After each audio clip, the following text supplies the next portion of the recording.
Jadi kisahnya itu di tahun 2017 ketika saya masih berprofesi sebagai peras jenazah. Saat itu saya posisinya lagi di rumah Mang E. Lagi santai biasa. Tapi tiba-tiba pintu rumah saya ada yang ngetok. Tok tok tok. Terus saya ke depan. Assalamualaikum. Kok nggak asing suaranya? Pas saya buka, oh ternyata teman lama saya.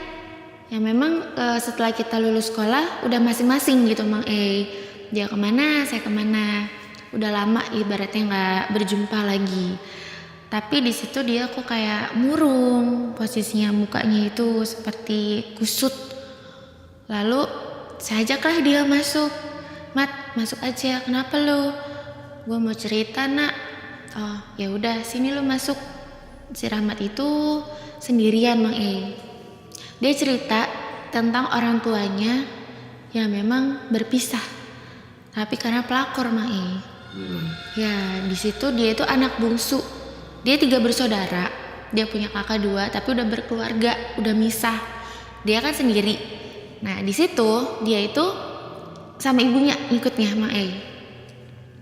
Dan dia cerita bapaknya itu lebih milih si pelakor. Rumah tangga orang tuanya itu hancur gitu aja karena kedatangan pelakor yang namanya Mary. Dan si pelakor itu yang ngerebut bapaknya dia itu seumuran kita Mang E. Daun muda ya? Daun muda bisa dikatakan. Itu heboh banget memang sih. Sebelumnya saya pernah dengar juga di daerah dia. Itu bapaknya Rahmat nikah lagi. Terus si Mamat tuh ngikut ibunya. Tapi usaha ayam bakar itu sempet tutup Mang E. Sedangkan setahu saya usaha itu tuh dibangun dari Rahmat kecil. Memang sudah terkenal. Emang enak Mang E ayam bakarnya. Tapi cuma ada 1 suami istri gitu loh dia mereka. Tapi di hari itu kok nggak jualan-jualan, ternyata dengar berita us kawin maning si bapaknya Rahmat ini. Oh ternyata nikah lagi sama daun muda ini. Nah si Rahmat ini bingung karena setiap hari dia tuh harus ngadepin ibunya yang terlihat sedih karena merasa nggak semangat gitu.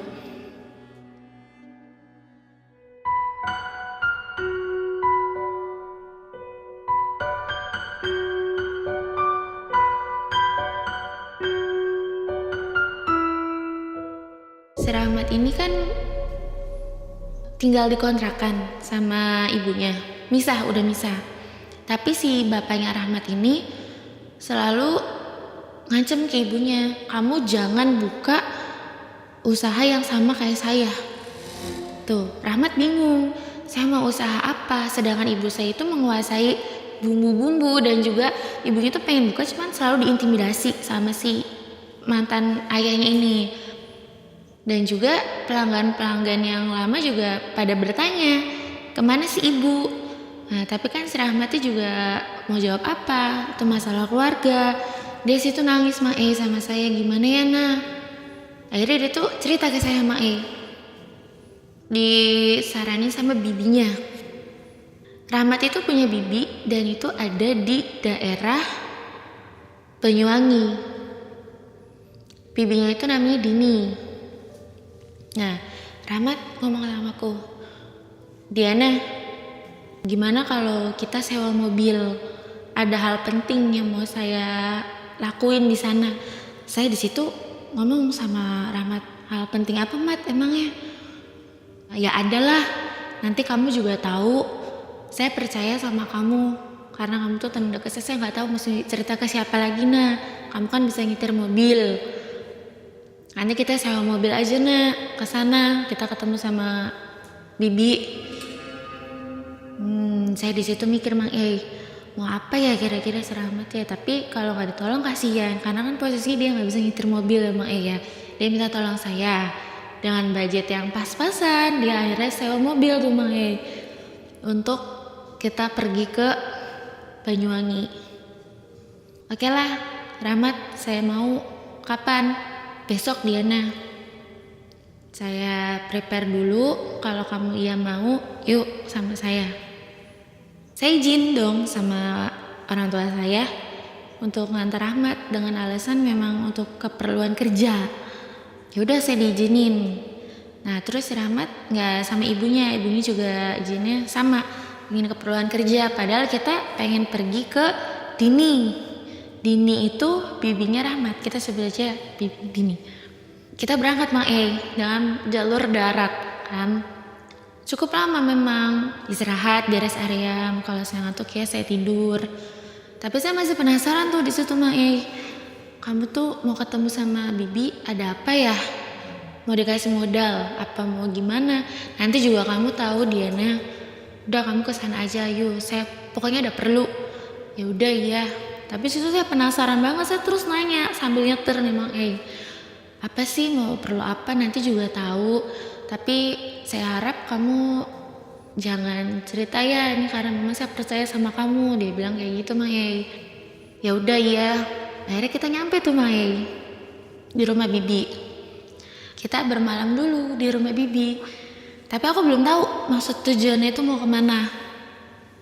Lalu si Rahmat akhirnya memberanikan diri untuk bilang ke aku.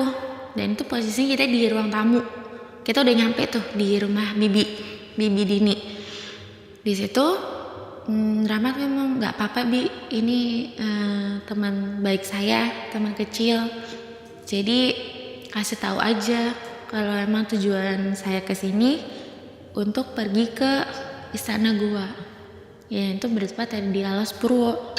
Akhirnya bibi ngomong, ya udah Diana, ini sebenarnya tujuan Rahmat kesini itu untuk saya kenalkan ke Mbah Untung, ada di istana gua itu. Saya bilang, Mbah Untung, untuk apa bi? Saya ini udah melakukan pesugihan juga. Karena bibinya si Rahmat ini termasuknya sukses di kotanya. Pada saat itu masih melakukan pesugihan? Masih. Si bibinya ini? Si bibinya ternyata masih. Makanya si bibinya itu nyuruh si Rahmat di sini aja karena memang sudah terbukti dan juga ingin membantu Rahmat tujuan utamanya secara instan. Di situ kan dia memang belum melakukan pesugihan saat itu tahun 2017 itu. Aku heran lewat pesugihan emang bibi pakai. Bibinya memang ada usaha di sana tapi dia laris Jujur ya, nggak ditutup-tutupin tidak gitu? Ya karena Rahmat tuh ngomong nggak apa-apa, ngomong aja ini karena teman baik saya gitu ya sudah. Tapi Rahmat juga dengan wanti-wanti, nah ini cuma kamu yang tahu, dia bilang kayak gitu. Besoknya kita pergi tuh ke tempat tujuan di mana bibi akan memperkenalkan Mbah Untung ini yang ada di istana gua. Itu kita perjalanan tuh kurang lebih 2 jam dari rumahnya bibi. Akhirnya nyampe tuh. Pas sudah nyampe, kok nggak ada pemukiman. Aku lihatnya jadi kayak apa ini, kayak hutan. Ternyata di dalam hutan itu ada kayak batu dan tuh ternyata gua sepintas sih kayak bukan gua jadi kayak batu tumpukan gitu. Ternyata ada kayak lubang, kita bisa masuk di situ. Kita tuh harus nunduk masuk juga karena guanya itu rupanya masuk kayak terpencil gitu loh nggak berupa gejreng gitu seperti gua umumnya kan langsung besar lubangnya gitu. Itu enggak, kok kayak kecil. Kita harus nunduk gitu masuk. Mobil saya kan taruh di depannya tuh kita masih harus jalan lagi di situ. Pokoknya bibi itu udah ngajak aja gitu. Ya udah kita gandengan tuh di situ. Hati-hati nunduk Diana. Ya saya ngikutin aja kata-kata bibinya itu. Mat, kalau saya nggak ikut gimana? Udah kamu harus ikut. Nggak mungkin kamu saya tinggal di mobil sendiri. Ya udah iya. Akhirnya kita masuk tuh kita nunduk. Wow, kita udah masuk di dalam gua itu. Ternyata besar di dalamnya itu luas. Tapi seperti memang orang sering datang ke situ karena memang si Mbah Untung ini sebagai perantara untuk melakukan penglaris atau pesugihan Jadi udah dipersiapkan gitu seperti banyak obor ketika kita datang. Obor itu di samping-samping Mang Ei. Dan si Mbah Untung ini ada seperti singgasananya di satu batu. Di situ Mbak Untung itu seperti ada kemenyan, nampan, terusnya juga ada ya asap-asap gitulah Mang Ei. Baunya itu nyengat banget, minyak-minyakan, kembang-kembangan dan banyak obor. Kurang lebih jarak 2 meter dari belakang Mbak Untung itu seperti ada jembangan air Mang Ei.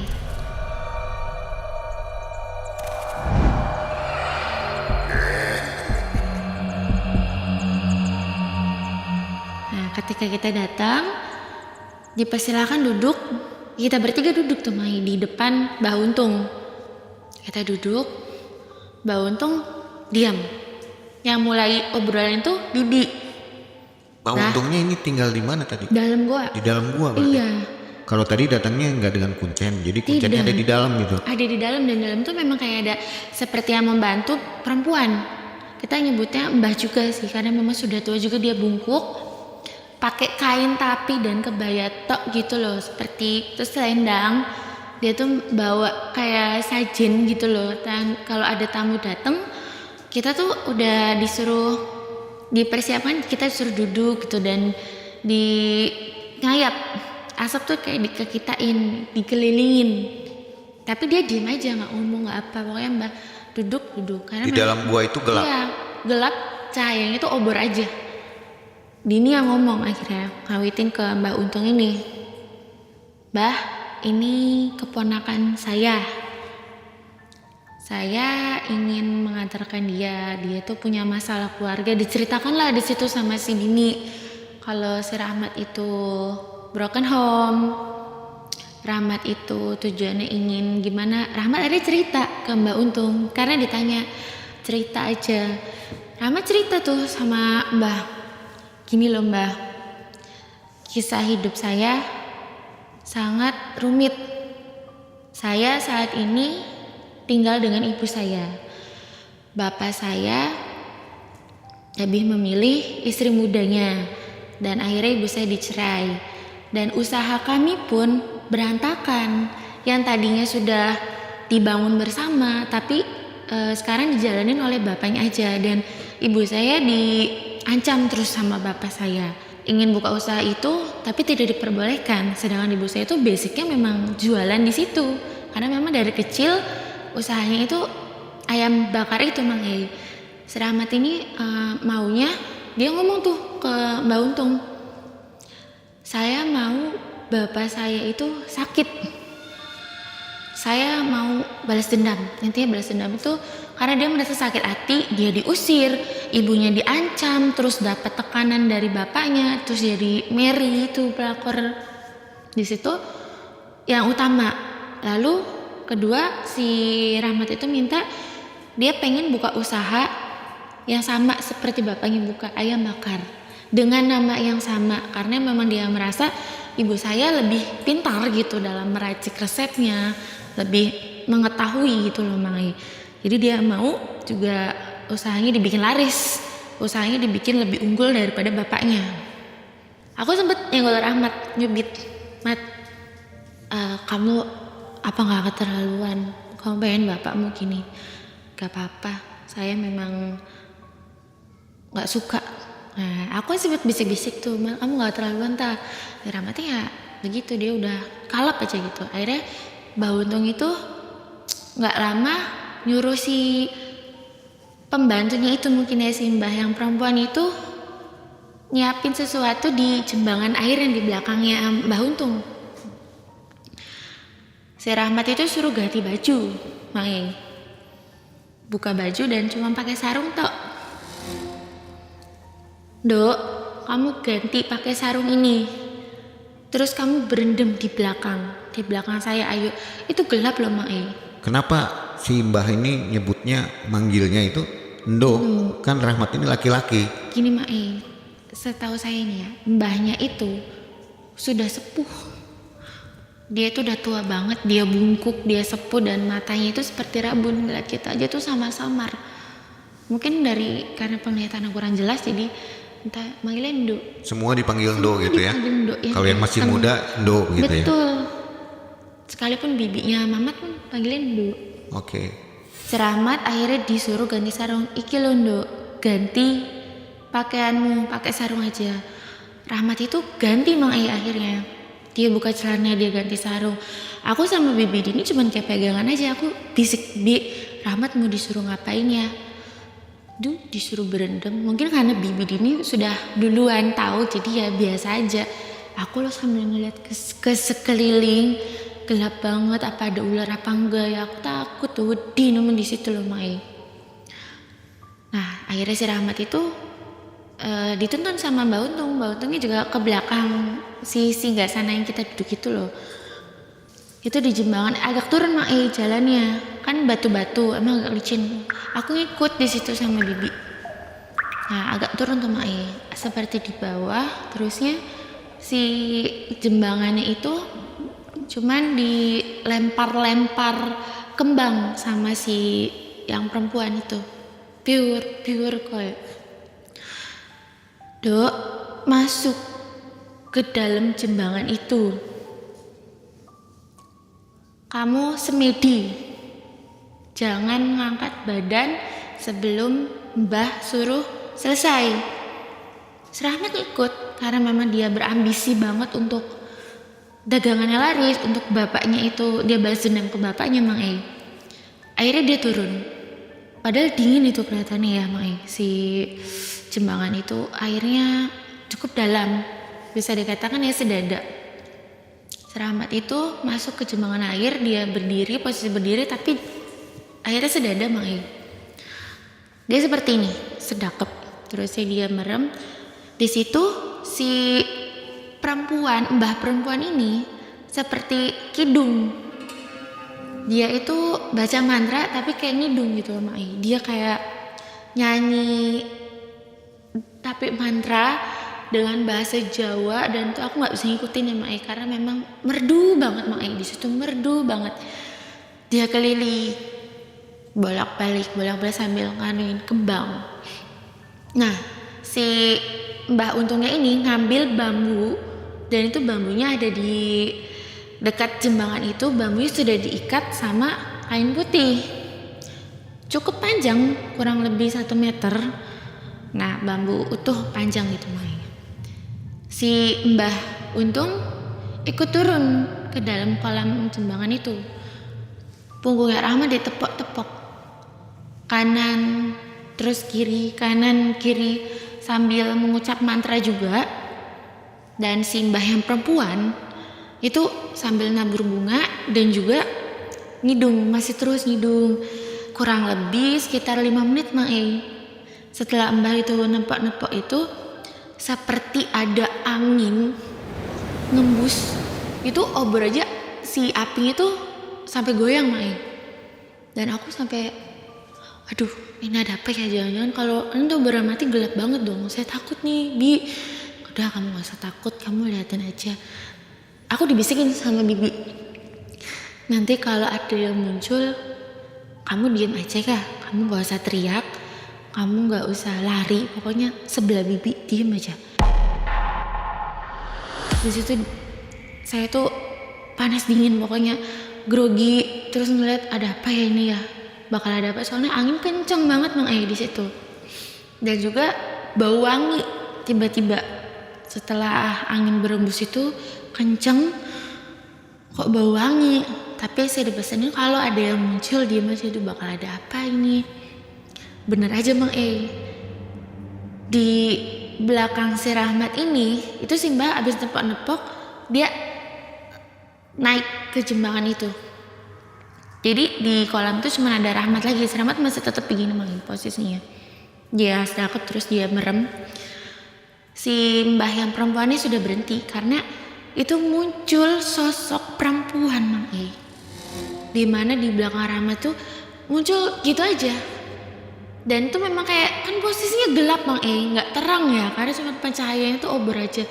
Loh aku tuh ngeliat ya, ini sambil aku ngusuk mata, ini beneran itu ada perempuan. Aku dalam hati sih ngomongnya Mang Ei, itu ada perempuan cantik banget.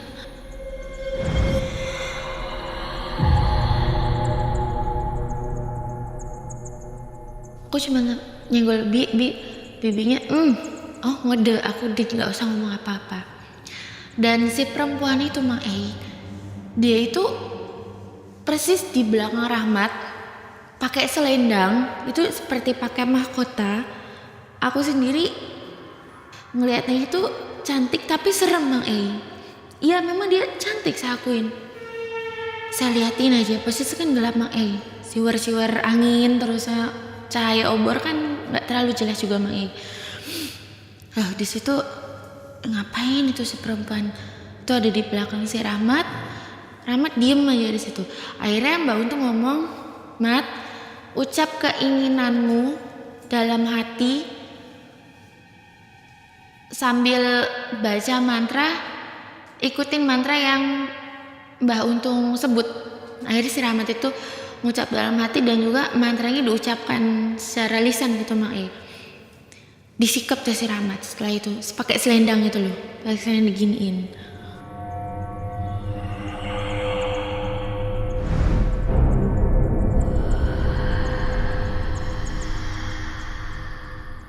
Rahmat disuruh sama Mbak Untung nyelup, Mat, tenggelamin kepalamu. Rahmat nurut. Akhirnya Rahmat pelan-pelan dia turun, tenggelamin kepalanya. Dan si perempuan itu ikut turun, Mak Ei. Perempuan itu ikut turun. Nah, di air itu seperti mendidih seketika Mak Ei. Yang tadinya normal, wajar, biasa. Tapi kok kayak muncul gelembung-gelembung. Itu dari bawah ketika Rahmat turun. Akhirnya si perintah Mbah Untung lagi naik. Udah naik, udah sosok itu hilang gitu aja Mang Ei. Mbah yang perempuan itu naburin bunga lagi. Dengan ngidung lagi, dia muter 3 kali. Nah setelah itu si Rahmat disuruh mentas. Udah selesai. Naik Nduk. Ya udah Rahmat naik.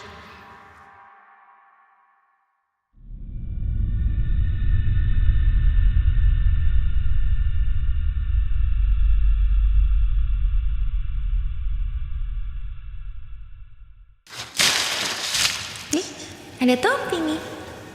Boleh aku pakai?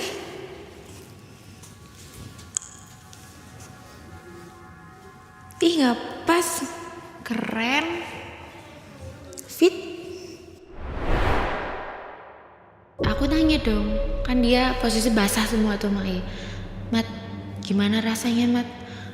Tadi ada perempuan loh. Hah, perempuan? Masa sih? Iya, benar ada perempuan di belakang kamu tadi tuh. Ya udah. Nanti ceritanya. Nanti aku ceritain katanya. Ya udah ya. Akhirnya si Rahmat itu salin lagi Mak Ei. Duduk lagi.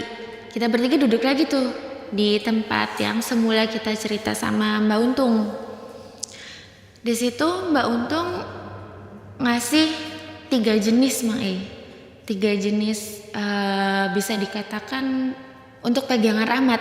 Mbak Untung ngomong, Mat, ritual tadi sudah selesai. Ini saya mau ngasih tahu, saya mau ngasih 3 jenis. Kamu katanya mau bikin bapakmu itu sakit, bapakmu itu nggak bisa usaha. Ini saya kasih serbuk, itu ada di dalam botol tanah liat kecil Mak Ei, kecil ya. Nah di dalamnya itu ada serbuk. Jadi botol tanah liat kecil ditutup kain, diikat sama kayak tambang, dan serbuk itu si Mbah Untung suruh taburin aja ke makanan, nanti kamu kasih ke bapakmu. Nanti efeknya bakal kamu lihat sendiri. Terus kedua, Rahmat dikasih sujen. Itu ada 10 biji Mak Ei. 10 sujen. Tapi sujennya panjang. Bukan sujen biasa Mak Ei.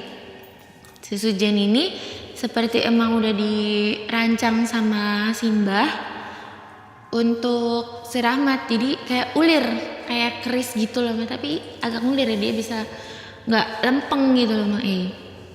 Setelah sujen dia itu ada bumbu serbuk yang ditaruh di dalam kain dan itu diikat juga. Jadi lumayan banyak Mang Jadi si serbuk ini nih ngomongnya rempah. Nah, dia menjelaskan yang 10 tusuk sujen ini harus dia pakai nusukin jeroan ayam, nanti dimasukin ke dalam bumbu kecap yang memang racikan ibunya itu. Nah, di situ si Rahmat nurut. Terus yang ketiga itu ada bumbu serbuk yang untuk bumbu racikan juga, cukup secimit. Rahmat katanya make nggak boleh banyak-banyak, tapi dia dikasih mantra, jadi dikasih bacaan. Iki loh, yang pertama untuk serbuk bapaknya itu ada mantra sendiri, yang kedua itu juga ada mantra sendiri. Yang sujen sama yang bumbu ini, yang dari Simbah itu ada mantranya. Jadi Rahmat pegang 2 Mang karena dicatat ya wes. Rahmat simpen, tapi ada syaratnya. Rahmat kan nanya, ya Mbah, ini syaratnya apa dan maharnya berapa? Rahmat ngomong, syaratnya iki tapi cukup berat Mat, rego nyowo. Rego nyowo itu harga nyawa. Kamu harus menumbalkan 1 nyawa setiap wetonnya kamu. Itu setahun sekali, di hari ulang tahun kamu, di hari wetonnya kamu harus tepat. Dan itu harus dari keluarga dia sendiri yang masih ada hubungan darah. Rahmat diem di situ. Apa kamu menyanggupi? Apa kamu siap kalau emang nanti ada keluarga kamu yang bakal si makhluk ini ambil gitu loh. Karena memang nanti setelah kamu melakukan ritual ini, kamu pasti akan bisa berinteraksi dengan makhluk yang bakal saya kasih ke kamu. Dan kamu harus ada ritual di situ. Kamu tidak boleh berjualan di hari itu. Karena apa? Setiap nyawa udah dia setor, setiap kali udah meninggal, dan nanti kamu bakal lihat ada uang di dalam satu panci yang memang Mamat itu diharuskan ada panci khusus Mang Nah itu untuk nyampurin bumbu. Nggak boleh ganti, panci itu nggak boleh ganti, tapi dia harus pakai ketika dia berjualan. Karena nanti efeknya itu ada di asap ayam bakarnya. Itu yang bikin menarik pelanggan Mang yang bakal menarik mungkin dari aroma itu bakal beda.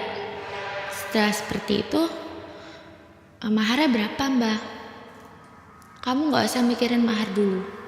Kalau kamu menyanggupi ini, nanti setelah kamu tahu hasilnya, kamu boleh kesini lagi.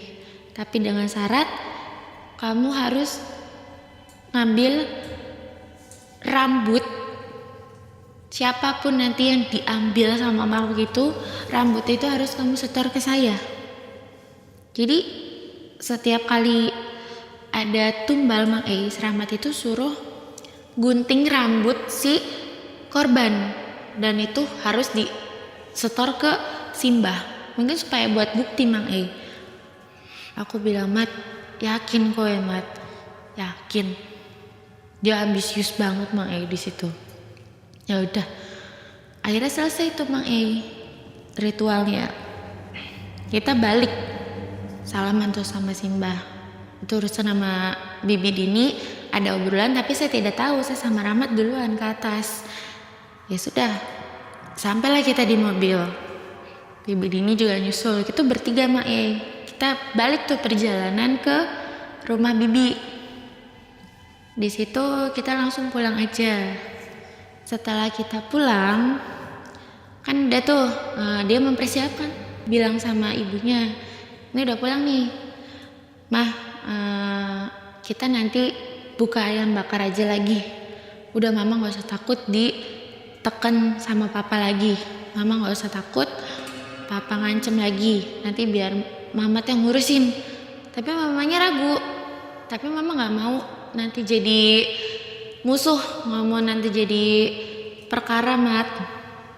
Udah Mama pokoknya besok belanja seperti biasa, nanti Mamat yang bantu. Mamat yang bikin bumbunya. Nah di situ Mang akhirnya ibunya mulai berani belanja. Dia nurut kata si Mamat, dia belanja tuh Mang besoknya. Saya dipanggil Mang lewat telepon. Nah, bisa kamu ke rumah? Mau ngapain Mat? Ya kamu ke rumah, ini aku mau ritual pertama. Tolong kamu ajak ngobrol Mama supaya Mama nggak tahu, karena aku mau ngeracik bumbu. Oh ya udah iya Mat, kamu jangan bilang Mama. Iya, saya nggak bilang. Akhirnya saya datang tuh Mang ke rumahnya dengan persiapan yang memang sudah matang untuk berjualan besoknya. Si ibunya ini udah nyediain ayamnya, ungkep ayam seperti biasa, tapi bumbu yang disiapin sama Rahmat ini untuk celupan emang karena memang ayam bakar versi keluarganya si Mamat ini ada celupan khusus yang memang buat rasanya itu biar enak. Mulai itu baca mantra Mang dia nusukin jeroan-jeroan ayam di sujian yang dikasih sama si dukun, sama si mbah. Itu 10 sujian, dan itu diputer-puterin di dalam bumbu kecap. Dan itu harus ada di dalam si bumbu itu sampai jualannya itu mau habis. Tapi gak boleh dijual. Nanti ampela yang ditusukin di sujian 10 ini Mang itu harus dibuang setelah ngelakuin ritual ini. Akhirnya si Mam lakuin tuh kayak gitu Mang ya udah dicoba trial hari pertama. Wow, baru aja mana sih nareng, aku ikut dong Mang di situ karena pengen tahu. Arang tuh baru dibakar ya Mang ya, kan biasa prepare gitu, tapi udah dateng Mang itu baru ditata-tata, ayam kita belum buka di situ. Aku juga ikut bantuin sambalnya aku tata.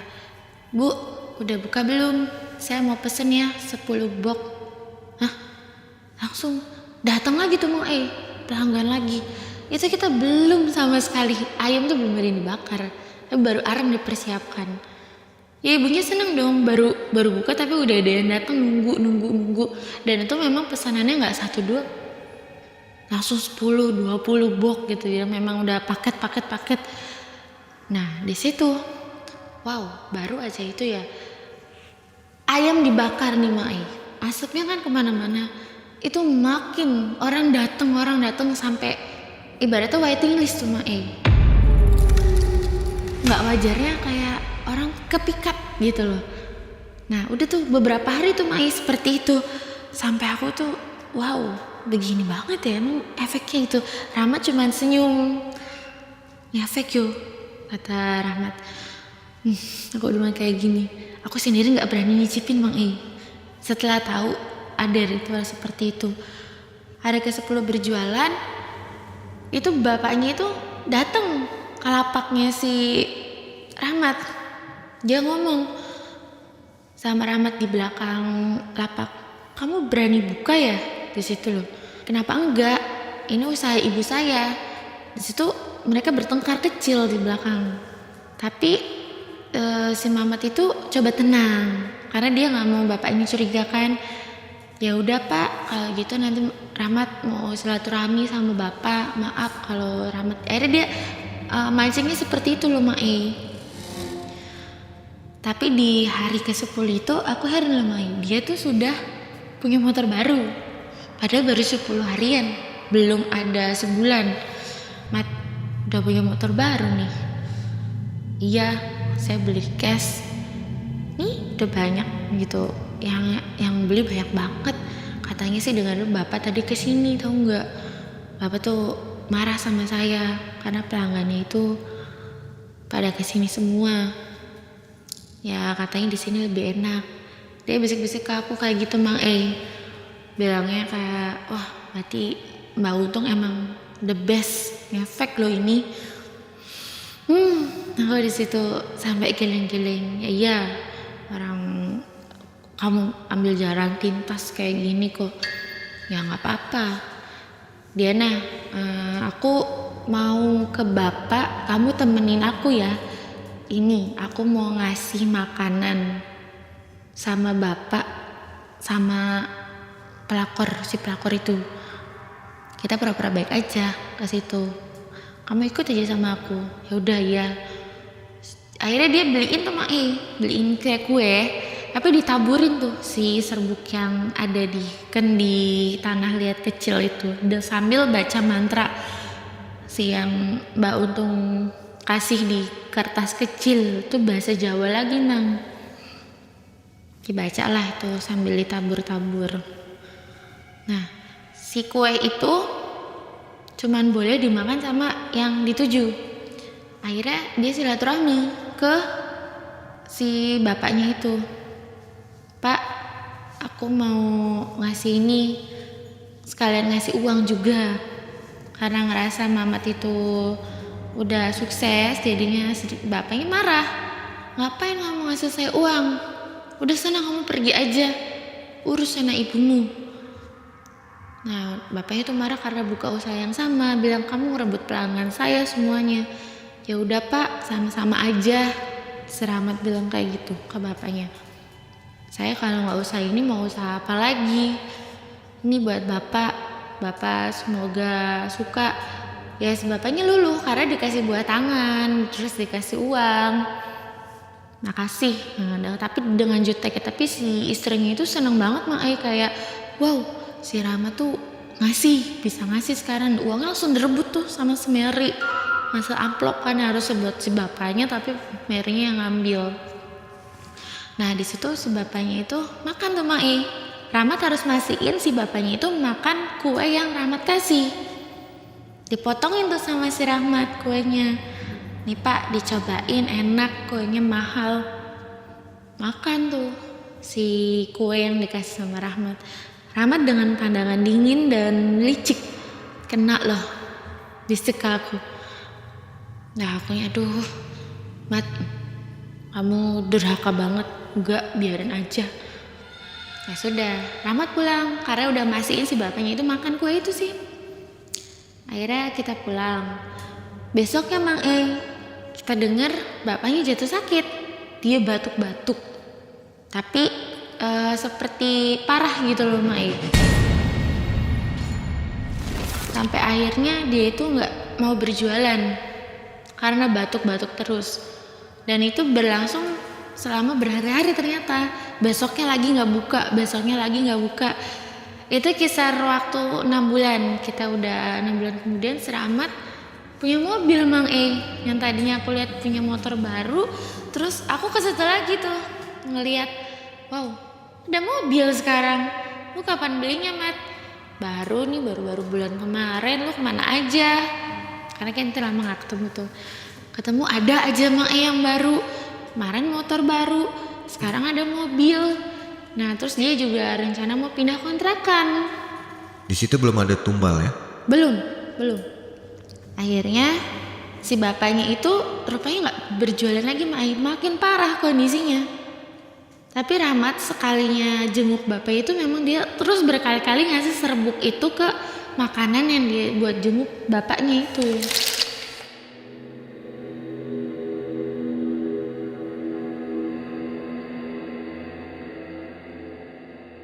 Akhirnya kurang lebih udah setahun nih Nah ulang tahun lah dia kan.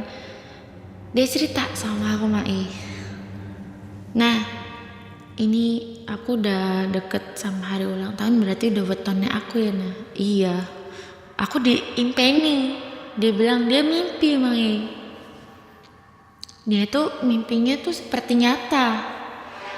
Dan dia tuh suka kebangun tengah malam. Itu 3 hari sebelum wetonnya dia itu ada. Kan dia ngecek kalender selalu ya 3 hari sebelum wetonnya dia itu, dia tuh dimimpiin. Dan itu mimpinya seperti nyata. Kayak makhluk, bukan perempuan tapi kayak dia bilang tuh sosok tinggi besar, serem. Dan itu hitam banget. Entah dia nggak bisa nyebutin, itu serem. Jadi cuman bilang Jolali, pakai bahasa Jawa, tapi kalau di Indonesia itu jangan lupa sebentar lagi weton kamu, kamu harus ngasih apa yang sudah kamu janjikan sama saya.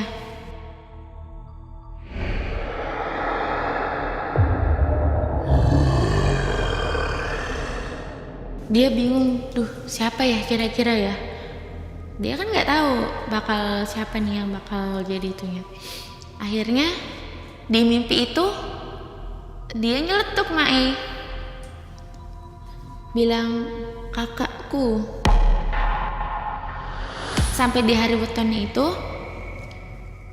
dia dengar kabar duka Mae, kakaknya meninggal.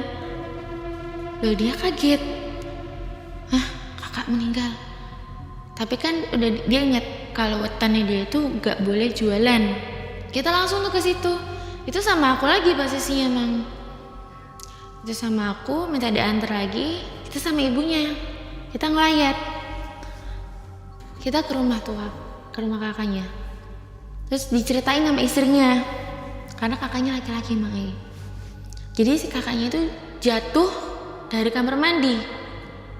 Dan yang bikin gak masuk akalnya Mae, si mayat itu gosong. Padahal awalnya sehat, seperti manusia biasa aja kita sehat. Oh ini mungkin karena perbuatan makhluk itu. Kalau si Rahmat enggak, ibunya kan nangis Mae karena anak pertamanya meninggal gitu kan. Ya udah kita berduka seperti biasa seperti itu. Nah si orang-orang sih pada gunjing tuh di belakang-belakang ya. Ini gak wajar meninggalnya, masa iya sih? Kok tiba-tiba gosong kayak kesetrum, padahal gak kesetrum. Kok tiba-tiba meninggalnya kayak gini? Biasanya orang wajar-wajarnya, tapi ini seperti gak wajar gitu loh Mae. Ya udah, pada mencibir tuh. Rahmat akhirnya pulang tuh Mae. Kita pulang. Udah sampai di rumahnya Rahmat ingat lagi sama omongannya Simbah. Kamu harus ngecek panci bumbu kamu. Dan bener aja Mae, di panci itu ada uang. Itu uangnya banyak banget Mae. Aku sendiri lihat di bawah dapur itu kan, dia kalau tuh beberes di bawah dapur dibuka pancinya, itu uang semua. Rahmat langsung tutup. Rahmat kaget di situ. Wah, berarti bener yuk kata Mbah. Setiap kali itu bayarannya tuh banyak banget Mae, karena pancinya itu besar. Itu di dalam panci itu uangnya itu ratusan Mae. Banyak banget, entah uangnya berapa. Rahmat bawa tuh diam-diam ke kamar karena ibunya masih bersedih, berkabung. Jadi kan ibunya diam di kamar sendiri. Nah si Rahmat tuh hitung duit itu di kamar sendiri. Nah kamu mau nggak aku tawar? Oh nggak, makasih Mat, ini uang yang dijanjiin sama Simbah iki loh. Ya udah kamu simpan aja, jangan bagi aku nggak mau. Pas kita ada di kakaknya ini, si Rahmat itu diam-diam gunting rambut si kakaknya itu untuk yang dikasih ke Simbah. Nah pas udah gitu, ayo kita ke sana lagi. Ini saya mau ngasih rambut. Ya udah iya. Akhirnya si Rahmat itu setor tuh rambut itu ke Mbah. Waktu ngambilnya nggak ada yang tahu ya? Saya yang tahu. Keluarga lainnya nggak ada? Nggak tahu, karena memang gunting diem-diem udah jadi itu pada saat kita ngelayat Mae.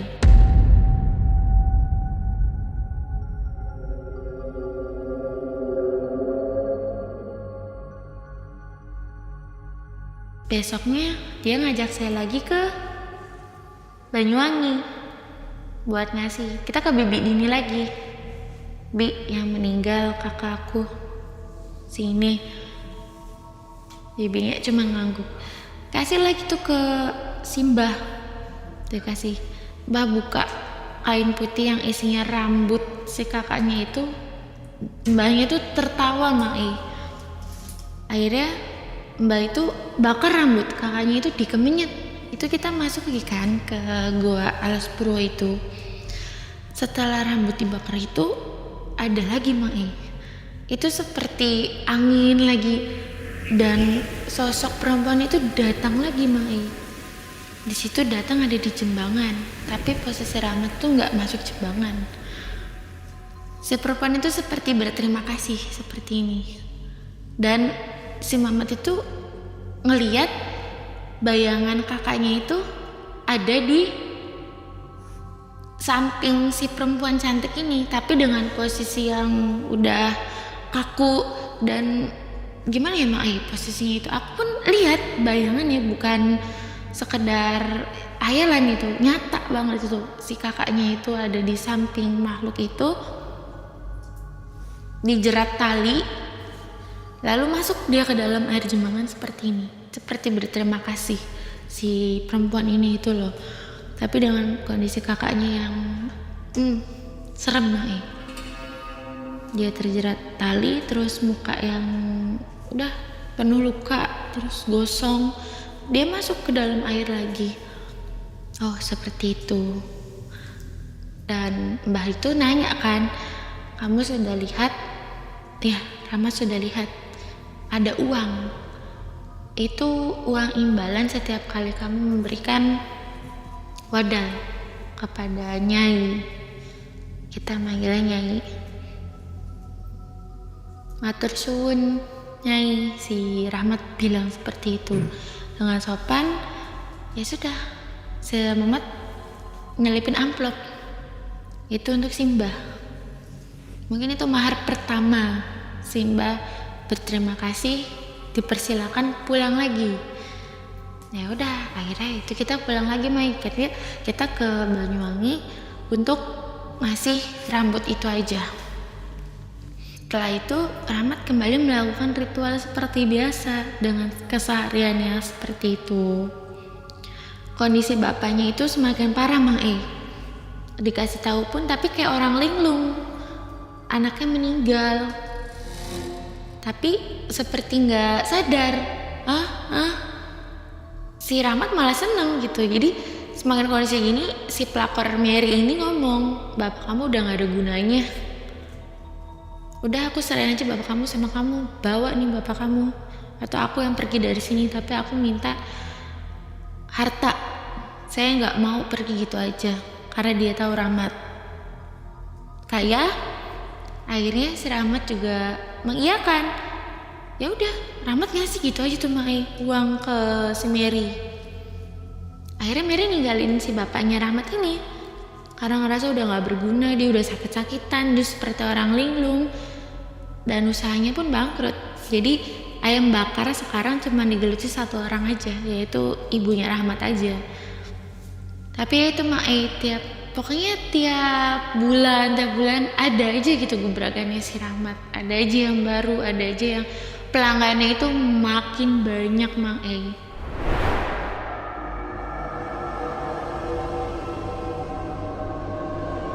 Terus udah itu tahun berikutnya lagi Mang Rahmat cerita lagi, aku diimpeni lagi. Tapi kok kali ini kayak ada yang janggal.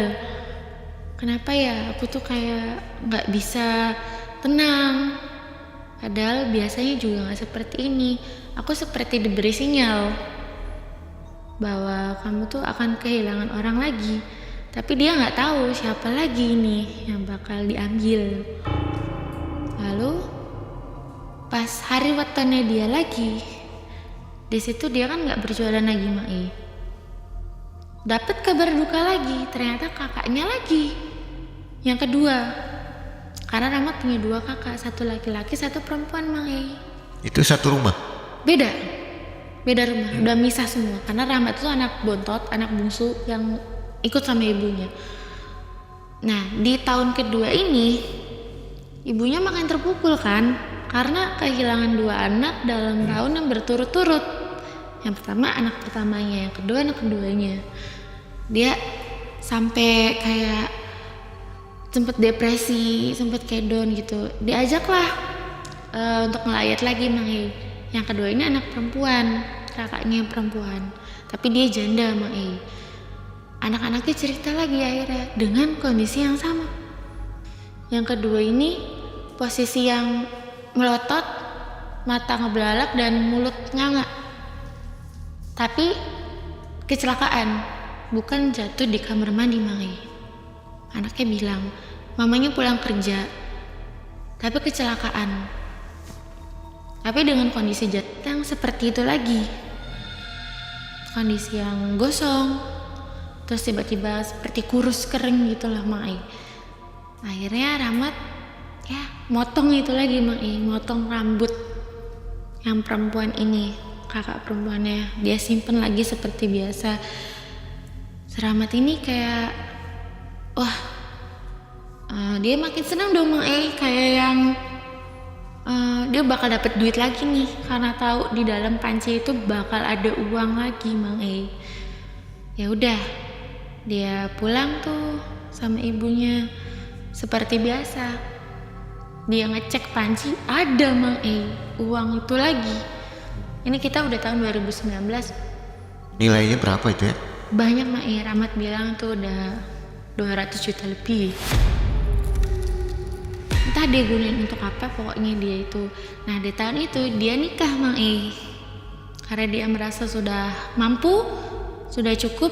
Di situ setelah nikah hubungannya pun tidak baik-baik aja, karena Rahmat tuh terlena sama harta yang udah dia miliki Mang Ai. Dia ngerasa punya segalanya, jadi istri tuh cuma ngasih aja. Ini uang buat kamu, ini uang buat kamu, dianakin, tapi kurang perhatian. Setelah itu istrinya pun sering curhat kan, kayak curiga gitu. Sempat deket sama saya, nanya, kamu tahu nggak sih sebenarnya Rahmat tuh ada perempuan lain ya? Apa ada masalah apa gimana, kok dia jarang banget di rumah, kok dia sering main, terus juga dia cuma ngasih saya uang dan uang gitu. Saya jarang banget ada waktu, kan kamu temen deketnya. Waduh, saya juga kurang tahu gitu, karena kan Rahmat cuma teman saya, tapi kalau untuk selebihnya saya nggak tahu menau. Biasanya pun agak curiga sih Mang Ai, karena Pak Rahmat setiap kali mau nyiapin dagangan itu nggak boleh ikut campur istrinya, nggak boleh untuk campur tangan lah, kayak yang udah kamu di sana aja, biar saya aja yang ngurus, kamu yang lain aja. Si istrinya pun lama-kelamaan ngerasa kayak jenuh atau gimana gitu loh. Sesudah itu lebih milih ninggalin Rahmat. Itu kondisi pernikahan belum nyampe setahun Mang Ai, cerai, dicerai gitu aja. Rahmat nggak peduli gitu ya, silakan kamu mau pisah aja. Nah di depan Rahmat seperti biasa tuh sama ibunya. Ibunya pun cukup sederhana sih Mang Ai, tidak mencolok, tapi untuk tempat tinggal, kendaraan dia mumpuni, dia punya semuanya. Kalau ibunya juga nggak tahu ya? Ibunya nggak tahu, karena memang tidak boleh tahu. Posisi bapaknya masih sakit dan itu nggak sembuh. Ibunya akhirnya pengenlah jenguk bapaknya. Nat, ayo kita ke bapak, pengen lihat kondisinya. Ya udah, kalau ibu mau, ayo kita ke sana. Akhirnya ke sana tuh si Mamat sama ibunya, ngelihat kondisinya semakin parah, tapi linglung. Ya di situ ibunya iba, dan si Rahmat, ya udah Bu, ini balasan buat bapak karena udah nyakitin kita. Kamu nggak boleh gitu, biar gimana pun ini bapak kamu. Tapi si Rahmat tetep kayak nyimpan dendam, walaupun tahu dia udah nggak sama si Mary, udah nggak sama si pelakor itu Mang Ai. Baliklah untuk berjualan lagi. Itu udah punya karyawan 3 Mang Ai, bisa gaji gitu, ibunya bisa santai. Nah pada suatu hari Rahmat akhirnya kayak ini mulai lalai gitu loh Mang Ai, kayak dia lupa sujennya itu nggak dimasukin, tapi tetap dia ngeracik bumbunya seperti itu. Nah si ibunya sempet nanya, Mat, kalau ini sujian apa? Kok selalu dipisah sama sujian yang lain, terus juga beda? Nah Rahmat ngomong, oh enggak, ini mah sujian biasa kok Bu, nggak usah dibahas gitu, ini memang bikinan aku sendiri iseng. Ya udah di situ Rahmat akhirnya ya udah lakuin lagi tuh ritual seperti biasa, sampai akhirnya di tahun ketiga Mang Ai, Rahmat ini mau diwetonnya lagi, dia dikasih mimpi lagi. Nah kali ini dia itu kayak yang bingung, kayak punya firasat. Akhirnya dia tuh tidur sama ibunya Mang E. Sebelum besok hari wetonnya itu, dia tidur sama ibunya, kayak meluk. Dia ngomong ke aku tuh kangen banget sama ibu, kayak nggak mau pisah sama ibunya. Jadi seperti biasa, nggak ada tanda-tanda mau ada sesuatu, ibunya pun sehat walafiat gitu loh Mang E. Besoknya di hari wetonnya dia nyaksiin sendiri Mang E. Ibunya ini kan dia nggak boleh jualan, akhirnya kan nggak jualan tuh pas hari wetonnya. Ibunya ini seperti orang ketakutan dan ngelihat di pojokan tuh. Nah, Rahmat ngelihat sendiri, nyaksiin sendiri nih si ibunya nih, Mang E. Ada makhluk Mang E di situ seperti mendekat ingin mencekik ibunya. Ibunya seperti berhalusinasi. Itu Rahmat posisinya ada di rumah itu juga, hanya berdua Mang E. Nah udah gitu Rahmat meluk tuh si ibunya. Aduh ini gimana, mama lihat apa? Serem tong, serem itu ada setan di pojokan. Tapi Rahmat nggak bisa lihat Mang E. Di situ dia kacau. Aduh, ini kok ibu seperti ini? Dia punya feeling, jangan-jangan kali ini ibunya yang mau diambil. Dia coba hubungin Bibi Dini ke Banyuwangi itu, dia coba hubungin lewat via telepon. Bi, ini mama kenapa? Bibinya pun kaget. Mat, yang ikhlas. Sepertinya itu bakal ngambil ibu kamu. Itu buat tumbal kamu, karena kan ini mau weton kamu. Tapi Rahmat kayak kacau gitu loh Mai. Dia nggak mau, dia nggak ikhlas, kayak jangan ibu saya. Gimana ini Bi, gimana? Nggak bisa Mas, sudah terlambat. Nggak bisa, dia tetap aja bilang nggak bisa. Dia dengan berusaha semaksimal mungkin, akhirnya dia telepon saya tuh di situ Mang E. Saya disuruh datang ke rumahnya. Ya bener aja, posisi ibunya itu memang lagi jejeritan. Dia ngeliat ke pojokan seperti ada makhluk, dia cuman nuding kayak gitu. Dan ngerasa banget tuh si rumahnya itu, si Rahmat tuh ngerasa kayak auranya beda Mak E. Itu posisi siang, bukan malam Mak E. Akhirnya si ibunya itu kayak dicekik, dia kesakitan. Si Rahmat juga mau nolongin gak bisa, karena memang tidak boleh sholat, tidak boleh ngaji gitu loh Mak E. Jadinya dia gak bisa nolong secara agama lah. Si ibunya itu seperti dicekek, seperti mau ngelepas si cekekan itu, cuman kan gak kelihatan wujudnya gitu, cuman ibunya yang bisa lihat. Akhirnya ibunya meninggal Mak E. Dia nyaksiin sendiri di situ, dan aku juga gak bisa nolong apa-apa dong Mak E, karena memang itu goib. Percaya gak percaya, ibunya yang lihat, dan si Rahmat itu gak bisa nolong Mak E.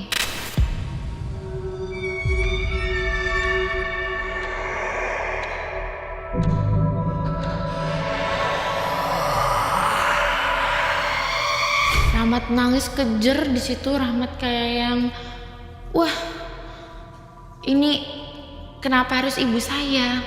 Dia ngerasa kenapa harus seperti ini jadinya. Dia marah besar di situ, kayak nggak terima. Akhirnya si Rahmat ini kayak orang kesetanan lah, dia kacau. Kita harus ke sana.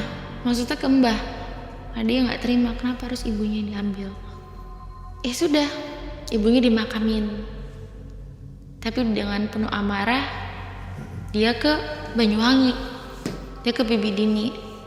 Kita harus ke sana.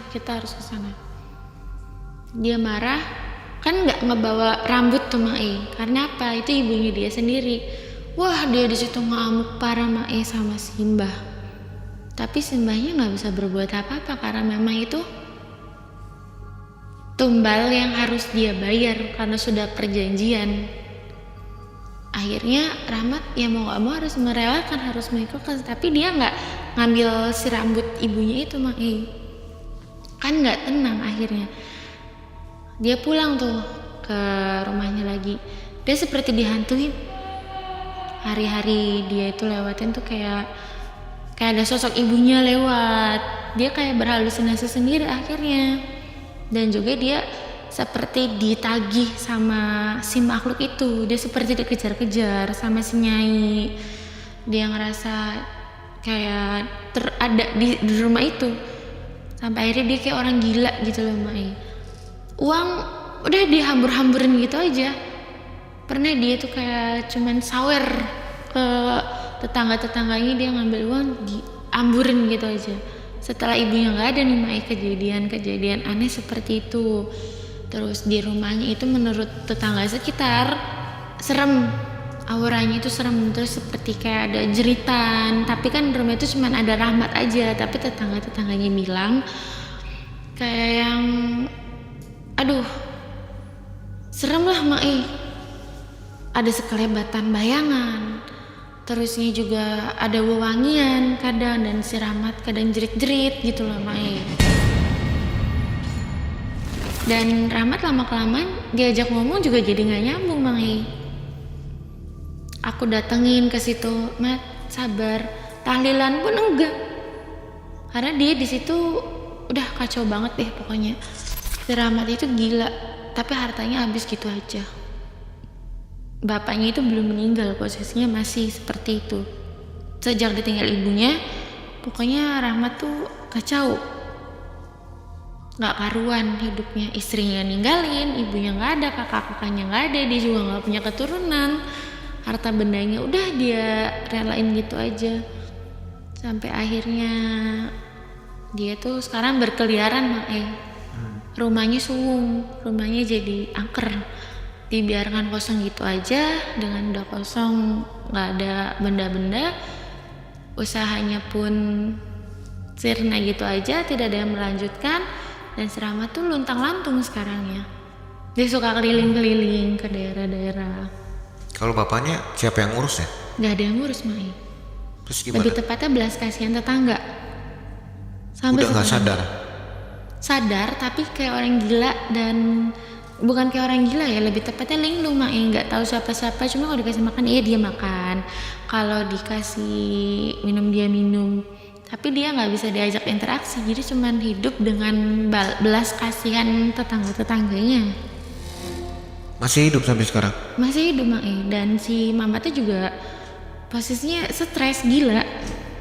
Kapan dia terakhir ketemu? Berkeliaran. Terakhir ketemu bulan-bulan lalu sih. Kadang dia ada di daerah mana dan posisi itu jalan kaki. Dan disapa pun udah nggak tahu namanya, udah beda, udah kotor sekarang dia itu. Jadi nggak ada yang ngambil dimasukkan ke rehabilitasi ya? Nggak ada, masih berkeliaran. Dan orang-orang tahu itu si Mamat gitu loh Mai. Dia tahu. Warga juga tahu dia melakukan pesugihan akhirnya? Akhirnya tahu. Kenapa bisa taunya? Karena memang di rumahnya itu kan memang udah angker ya Mai. Banyak pokoknya diambil-ambil kayak dijarah gitu loh. Ada aja yang ngambilin ini tuh. Jadi kayak jadi buah bibir. Ada yang nemu kain putih, dan itu ada mantra yang Rahmat suka. Itu memang Rahmat taruh di kotak. Satu kotak itu ada serbuk itu, sujen, terusnya sama mantra itu memang ada di kotak. Jadi ya udah jadi buah bibir, oh pesugihan nih orang nih. Jadi kayak udah dicemooh, oh akhirnya rasain loh, ini akibatnya seperti ini. Jadi ya bukan kasihan, jadi lebih tepatnya kayak udah digutukin kadang kalau ada yang tahu. Makanya dia suka daerah mana jauh-jauh gitu loh. Kalau Mbak Diana merasa bersalah nggak? Sebenarnya merasa bersalah nggak juga, karena memang saya sendiri kan melakukan pesugihan di tahun 2018. Saat itu Rahmat pun masih melakukan, walaupun saya melakukan tapi itu di luar Rahmat tahu. Jadi bersamaan juga ya? Iya, saat itu Rahmat masih melakukan dan saya pun baru memulai karena saya ngerasa tertarik. Oh, seinstan ini ya, segampang ini. Akhirnya ketika saya saat itu ditanya dan ditawarin untuk melakukan itu, saya iyakan. Dan juga tumbal yang saya rasakan itu, yang saya beri hari-hari, bukan nyawa. Ya. Dan videonya yang ini ya, waktu itu pakai masker masih ya? Iya. Oke. Pernyataan Mbak Diana membuka masker juga ada di video Mbak Diana yang lain. Silakan dicari aja ya. Kalau si bibinya ini tetap numbalkan juga? Tetap. Masih dan berjalan? Itu masih berjalan, Mai. Masih. Berarti banyak yang jadi korban ya? Iya. Entah itu dengan metode yang sama atau lain itu memang si bibinya sampai sekarang pun masih terlihat aman-aman aja. Usahanya apa ya? Usahanya itu ada kios dan dia punya rental mobil di sana.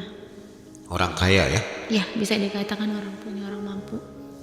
Oke, dari kisah-kisah Mbak Diana ini ada pesan baik gak untuk penonton Malam Mencekam? Pesan baiknya ya seperti itu, kita jangan pernah coba-coba buat melangkah ke hal yang negatif seperti itu, karena memang dampaknya itu buruk banget. Ini saya menceritakan dia bukan berarti saya membuka aib dia Mang E, tapi memang untuk menceritakan kepada kalian, janganlah lakuin kayak gitu, karena dampaknya itu memang sangat amat merugikan diri sendiri, merugikan keluarga juga. Dan saya sendiri pun merasakan seperti apa dampaknya. Jadi ya hikmahnya udahlah nggak usah ngambil cara seperti itu, masih banyak cara buat ngelarisin dagangan gitu, karena memang efeknya sengeri itu dan prosesnya pun sengeri itu Mang E. Kita harus ngelewatin ritual, kita harus ngerasain dengan makhluk gaib itu seperti apa gitu, kita harus ngerasain kehilangan orang yang kita sayang tuh gimana, dan itu memang nggak baik lah buat kita.